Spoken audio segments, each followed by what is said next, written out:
kami dari kelas 11 B salah 1 yang beranggotakan saya sendiri Anggun Lestari nomor absen 2. Saya Febrianata absen 8.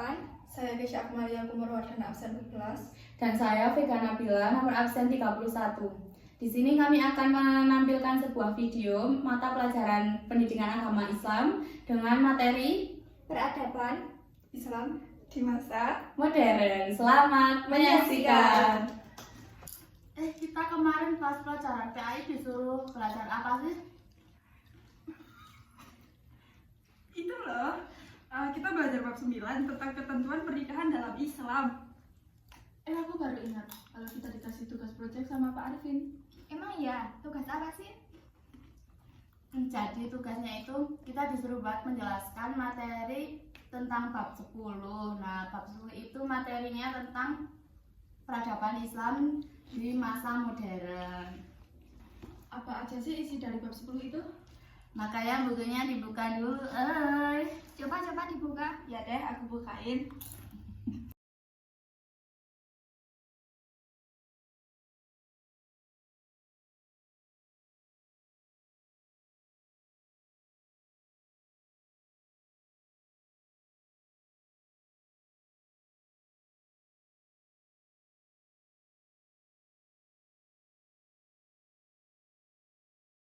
Oh, ini. Iya, ini. Ini ada infografisnya loh. Terus ada apa jadi aja? di dalamnya itu ada Islam pada masa modern, terus ada ciri-ciri tokoh-tokoh Islam pada masa modern. Terus masih banyak lagi ya. Ya, ini tokohnya banyak banget loh. Apa aja tuh?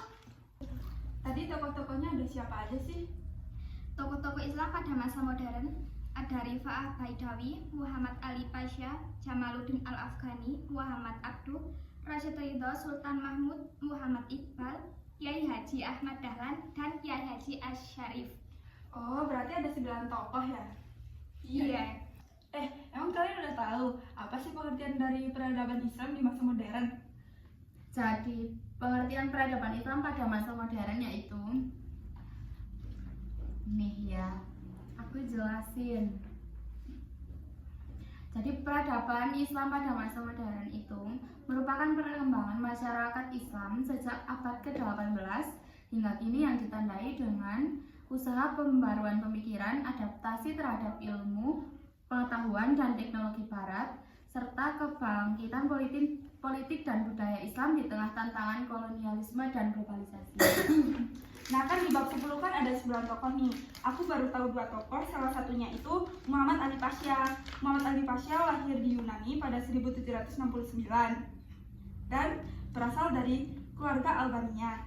Ia dikirim ke Mesir sebagai bagian dari pasukan Utsmaniyah, lalu menjadi gubernur Mesir pada 1805.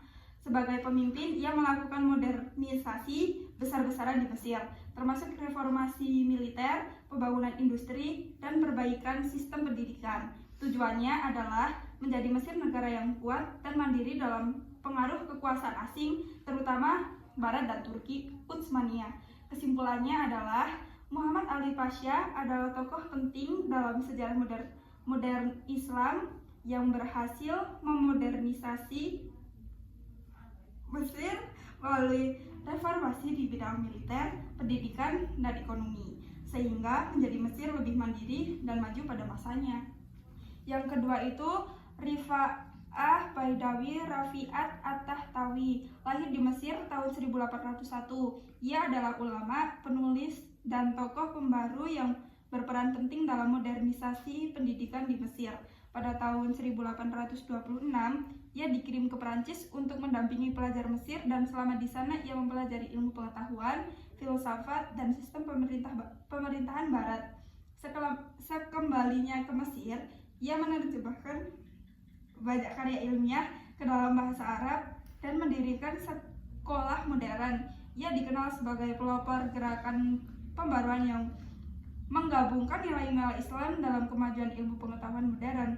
Jadi kesimpulannya, Rifa'at At-Tahtawi adalah pelopor pembaru pendidikan di Mesir yang mengenalkan pemikiran modern Barat tanpa meninggalkan nilai-nilai Islam, serta berperan besar dalam pengembangan ilmu pengetahuan dan kebudayaan Islam modern. Nah, terus yang ketiga itu ada tokoh yang namanya Jamaluddin Al-Afghani. Nah, beliau ini merupakan seorang tokoh pembaharu Islam yang dikenal karena pemikirannya tentang modernisasi dan persatuan dunia Islam. Ia lahir di kawasan yang sekarang merupakan bagian dari Afghanistan atau Iran. Terdapat perbedaan pendapat mengenai tempat lahirnya. Nah, Al-Afghani mengkritik kolonialisme Barat dan menyerukan umat Islam untuk bersatu melawan dominasi asing melalui gerakan pan-Islamisme. Ia juga mendorong umat Islam agar terbuka terhadap ilmu pengetahuan dan rasionalitas, sambil tetap mempertahankan nilai-nilai Islam. Pemikirannya itu banyak mempengaruhi gerakan reformasi Islam di berbagai negara, termasuk dari negara Mesir, India, dan wilayah Timur Tengah lainnya. Terus yang keempat yaitu Muhammad Abduh. Nah, beliau ini merupakan seorang ulama, pemikir, dan pembaharu Islam asal Mesir. Ia merupakan murid dari Jamaluddin Al-Afghani dan melanjutkan gagasan gurunya tentang reformasi pemikiran Islam. Abduh dikenal karena usahanya menyelaraskan ajaran Islam dengan akal dan ilmu pengetahuan modern. Ia menekankan pentingnya ijtihad atau penalaran hukum Islam dan menolak taklid atau mengikuti tanpa berpikir. Sebagai mufti Mesir, ia juga mendorong reformasi pendidikan dan hukum Islam agar lebih relevan dengan perkembangan zaman. Pemikirannya banyak mempengaruhi kebangkitan intelektual dan pembaruan Islam di dunia. Yang kelima itu ada Sultan Mahmud II, lahir pada tahun 1785 dan menjadi Sultan Utsmaniyah dari 1808 hingga 1839. Ia naik tahta saat kekuasaan Utsmaniyah sedang mengalami kemunduran. Untuk mengatasi hal itu, Mahmud II melakukan berbagai reformasi, terutama di bidang militer dengan membubarkan pasukan Janissary yang dianggap menghambat kemajuan. Ia juga membenahi sistem birokrasi, pendidikan, dan hukum agar lebih modern dan efisien. Reformasi ini menjadi fondasi bagi modernisasi Kesultanan Utsmaniyah di masa berikutnya. Yang keenam adalah Muhammad Rashid Ridha. Adalah seorang ulama, reformis, dan intelektual muslim asal Suriah yang dikenal luas sebagai tokoh penting dalam gerakan pembaruan Islam modern.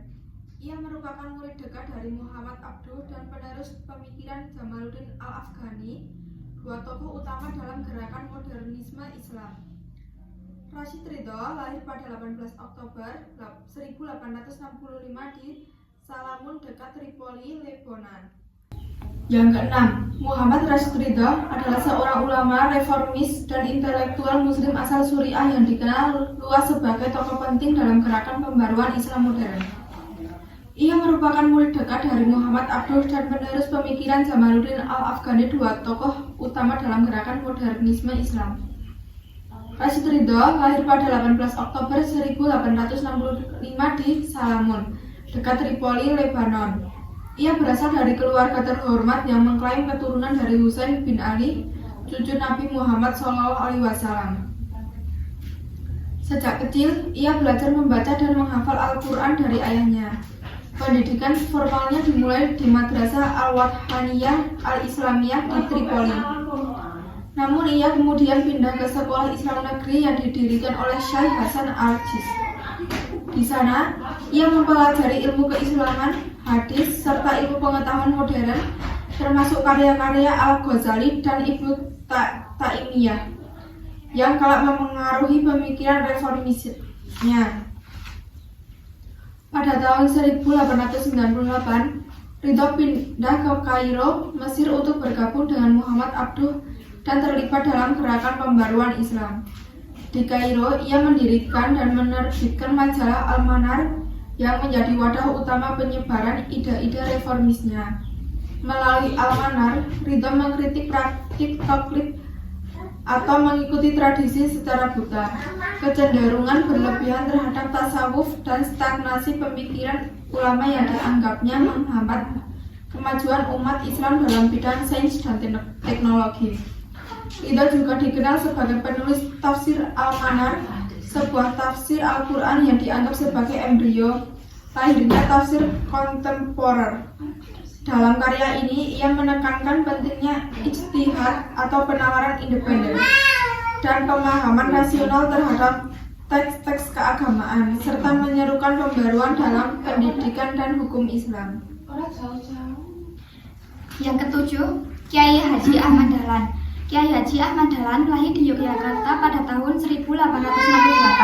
Ia adalah ulama dan tokoh pembaru Islam yang mendirikan organisasi Muhammadiyah pada tahun 1912.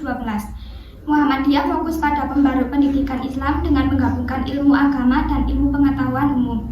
Ahmad Dahlan juga mendorong pemurnian ajaran Islam dari praktik-praktik yang dianggap tidak sesuai dengan ajaran asli Islam, serta menekankan pentingnya pendidikan dan peran umat Islam dalam kemajuan sosial dan budaya.